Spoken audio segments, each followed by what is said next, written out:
جی بسم اللہ الرحمن الرحیم اللہم صلی علی محمد وبارک وسلم۔ آج انشاءاللہ آپ 25واں پارہ سنیں گے اور کچھ حصہ حامیم 26ویں پارے کا بھی۔ اللہ تبارک و تعالی ارشاد فرماتے ہیں، جو دنیا کی کھیتی چاہتا ہے یعنی دنیا کا اجر چاہتا ہے، نزید لہو من کانا یرید حرث الآخرہ، جو آخرت کی کھیتی چاہتا ہے، نزید لہو فی حرثہ، تو ہم اس کی کھیتی میں اضافہ کر دیتے ہیں۔ کیا مطلب؟ اس کے اجر کو بڑھا کر دیتے ہیں جو آخرت چاہتا ہے۔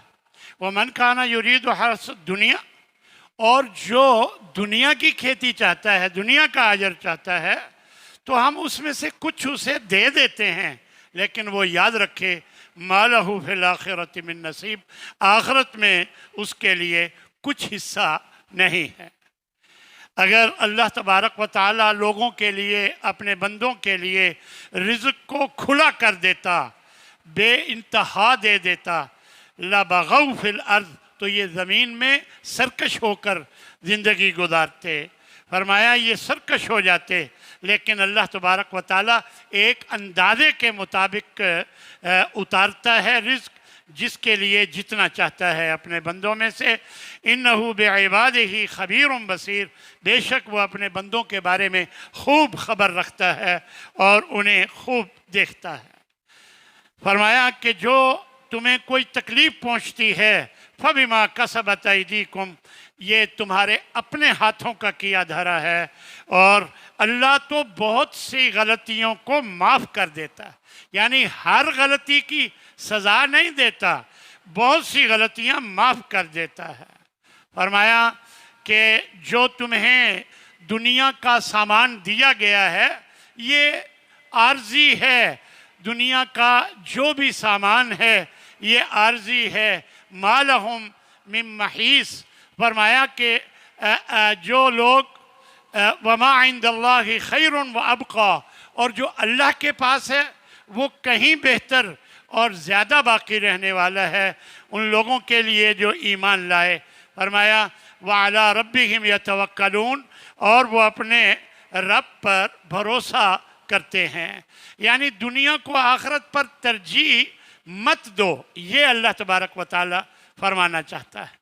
فرمایا کہ للہ ملک السماوات والارض، اللہ ہی کی بادشاہت ہے آسمانوں میں بھی زمین میں بھی، وہ جو چاہتا ہے پیدا کرتا ہے، جس کو چاہتا ہے بیٹیاں ہی بیٹیاں دے دیتا ہے، وَيَهَبُ لِمَن يَشَاءُ الذُّكُورَ، اور جن کو چاہتا ہے بیٹے ہی بیٹے دے دیتا ہے، اور جن کو چاہتا ہے کچھ بیٹے اور کچھ بیٹیاں ملا جلا کر دے دیتا ہے، وَيَجْعَلُ مَن يَشَاءُ عَقِيمًا، اور جن کو چاہتا ہے بالکل بانجھ کر دیتا ہے، کچھ بھی نہیں دیتا۔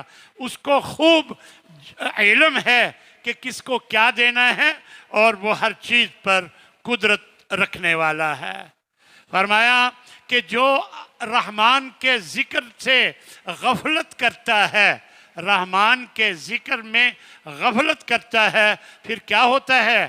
نقید لہو شیطانا فہو لہو قرین، ہم ایک شیطان اس پر مسلط کر دیتے ہیں اور وہ اس کے ساتھ ہر وقت ساتھ رہتا ہے۔ پھر کیا ہوتا ہے کہ وہ انہیں سیدھے راستے سے روکنے کی کوشش کرتے ہیں، اور وہ انہیں کہتا ہے تم بہت اچھا کر رہے ہو، اور وہ سمجھتے ہیں کہ وہ سیدھے راستے پر ہیں، حالانکہ وہ شیطان کے پیچھے لگ رہے ہوتے ہیں اور سمجھتے یہ ہیں کہ ہم بالکل ٹھیک ہیں۔ بے شک مجرم جہنم کے عذاب میں ہمیشہ ہمیشہ داخل ہوں گے، یعنی ان پر ہمیشہ کا عذاب ہوگا جو مجرم ہوں گے، اور ان کے عذاب میں کوئی عذاب کو ہلکا نہیں کیا جائے گا، اور وہ مایوس ہی رہیں گے، اور یہ ہم نے ان پر کوئی ظلم نہیں کیا بلکہ وہ اپنے آپ پر ظلم کیا کرتے تھے۔ آخر یہ مجرم اللہ کے فرشتے، اس کا ایک نام ہے مالک، جو اسے پکار کر کہیں گے کہ اپنے رب سے کہو لِيَقْضِ عَلَيْنَا رَبُّكَ، کہ آپ کا رب جو ہے ہمارا کام تمام کر دے، یعنی ہمیں موت آ جائے، اتنی تکلیف ہے ہمیں موت آ جائے، رب جو ہے وہ ہمارا کام تمام کر دے۔ تو وہ فرشتہ جس کا نام مالک ہے وہ کہتا ہے اِنَّكُمْ مَاكِثُونَ، اب اسی جہنم میں تم نے ہمیشہ ہمیشہ رہنا ہے۔ فرمایا کہ یہ جہنمی لوگوں کے لیے، ان جہنمیوں کے لیے تھور کا درخت ہے جو گناہ گاروں کا کھانا ہے، اور یہ پیلا ہوا تانبے کی طرح پیٹ میں ابالے ڈالے گا، کغلی الحمیم، جیسے گرم پانی کھولتا ہے اس طرح یہ پیٹوں میں کھولتا ہوگا، اور کہا جائے گا پکڑو انہیں اور انہیں گھسیٹ کر جہنم کے درمیان میں لے جاؤ، ثم صبوا فوق راسہ من عذاب الحمیم، پھر اس کے اوپر گرم پانی کا عذاب اس کے سر پہ ڈالو، اور اسے کہا جائے گا ذق، اب چکھ یہ عذاب، انک انت العزیز الکریم، تو بڑا عزت و اکرام والا دنیا میں بنتا تھا۔ فرمایا جو بھی نیک عمل کرتا ہے وہ اپنے لیے کرتا ہے، اور جو برا کام کرتا ہے فعلیہا، اس کا وبال بھی اسی پر ہوگا، پھر اپنے رب کی طرف تم لوٹائے جاؤ گے۔ فرمایا کہ وَتَرَا كُلَّ أُمَّةٍ جَاثِيَةٍ، آپ دیکھیں گے کہ ہر امت گھٹنوں کے بل گری ہوگی اللہ کے سامنے۔ کل امت تدعى الى کتابها، ہر امت کو اس کے اعمال نامے کی طرف بلایا جائے گا اور کہا جائے گا کہ آج تمہیں پورا پورا بدلہ ملے گا جو تم عمل کیا کرتے تھے۔ یہ ہماری کتاب، یعنی جو ہمارا لکھا ہوا ہے، ينطق علیکم بالحق، حق بول کر تمہیں بتائے گا، اور ہم انا کنا نستنسخ، ہم لکھ لیا کرتے تھے جو تم عمل کیا کرتے تھے، سب لکھا ہوگا۔ اور رہے وہ لوگ جو ایمان لائے، نیک عمل کیے، ان کا رب اپنی رحمتوں میں انہیں داخل کرے گا، اور یہ بہت بڑی کامیابی ہے۔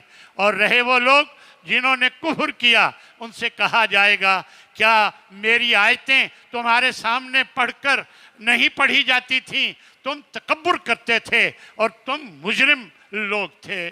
اور جب ان سے کہا جائے گا کہ بے شک اللہ کا وعدہ سچا ہے، قیامت آنے والی ہے، اس میں کوئی شک نہیں، جب تمہیں یہ کہا جاتا تھا تو تم کہتے تھے ما ندری ما الساعہ، ہم نہیں جانتے قیامت کیا ہوتی ہے۔ بالکل یہی الفاظ ہیں کہ ہم نہیں جانتے کہ قیامت کیا ہوتی ہے، بس یہ ہمارا گمان ہے، یہ جو تم سوچتے ہو ہمیں کوئی یقین نہیں ہے۔ اور پھر اللہ تبارک و تعالی فرماتے ہیں ان سے کہا جائے گا آج ہم تمہیں جہنم میں ڈال کر بھلا دیں گے، کما نسیتم لقاء یومکم ھذا، جس طرح تم نے اس دن کی ملاقات کو بھلا دیا تھا، ومأواکم النار، تمہارا ٹھکانہ جہنم ہے، تمہارا اب کوئی مددگار نہیں ہوگا۔ ذالکم بانکم اتخذتم آیات اللہ ہزوا، یہ اس وجہ سے تمہیں سزا مل رہی ہے کہ تم اللہ کی آیتوں کا مذاق اڑاتے تھے، اور دنیا کی زندگی نے تمہیں دھوکے میں ڈال دیا تھا۔ فَالْيَوْمَ لَا يُخْرَجُونَ مِنْهَا، اب جہنم سے یہ کبھی نہیں نکالے جائیں گے، اور نہ ہی ان کی کوئی معذرت قبول کی جائے گی۔ فرمایا کہ جو لوگ کہیں گے، جو یہ کہتے ہیں کہ ہمارا رب اللہ ہے، پھر اس پر ڈٹ جاتے ہیں، ان پر کوئی خوف نہیں اور نہ ہی وہ غمگین ہوں گے، یہ جنت والے ہیں اور ہمیشہ جنت میں رہیں گے۔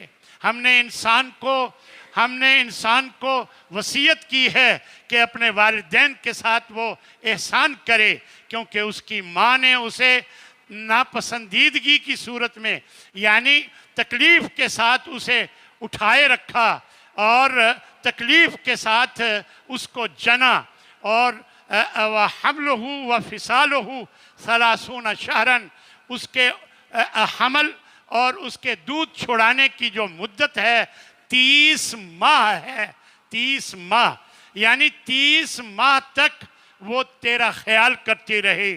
یعنی مفسرین لکھتے ہیں، بلکہ بعض صحابہ بھی کہا کرتے تھے کہ 24 ماہ 2 سال دودھ پلا کر چھڑایا جاتا ہے اور باقی 6 ماہ رہ جاتے ہیں. اگر 6 ماہ کا حمل ہو تو وہ حلال کا ہوگا، یعنی 6 ماہ کا حمل حلال کا ہے، کیونکہ اللہ تبارک و تعالیٰ نے حمل اور دودھ چھڑانے کی مدت 30 ماہ بتائی ہے، اور دوسری جگہ دودھ پلانے کی مدت 2 سال یعنی 24 ماہ ہے، تو باقی 6 ماہ حمل کے اگر ہوں تو وہ حلال کا حمل ہے. تو اس طرح صحابہ یہ وضاحت کے ساتھ یہ بات کہتے ہیں.